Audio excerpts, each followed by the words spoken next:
میرے آقا کریم علیہ الصلوۃ والسلام کی بے شمار عادات میں سے ایک بہترین عادت کریمہ یہ تھی کہ اگر کوئی کافر، کوئی مشرک مسلمان ہوتا تھا اور دائرہ اسلام میں داخل ہوتا تو اللہ کے نبی علیہ الصلوۃ والسلام ہر چیز کے ساتھ ساتھ اس کا نام بھی دیکھتے تھے۔ اگر اس کا نام مشرکانہ ہوتا، کافرانہ نام ہوتا، ایسا نام اس نے رکھا ہوا ہوتا کہ جس کی شریعت اجازت نہیں دیتی، تو اللہ کے نبی فوراً اس کا نام بدل دیا کرتے تھے اور شریعت کے مطابق اس کا نام رکھا کرتے تھے۔ مثال کے طور پر ایک شخص آیا، اس کا نام عبد العزیٰ تھا،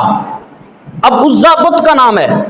تو رسول اللہ صلی اللہ تعالی علیہ وسلم نے اس کا نام عبداللہ رکھا۔ تو حضور علیہ السلام کی مبارک عادت تھی کہ اگر کسی شخص کا غیر شرعی نام ہوتا تو حضور فوراً اس کا نام بدل دیا کرتے تھے۔ اگر لفظ غوث غیر شرعی ہوتا تو میرے نبی کے متعدد صحابہ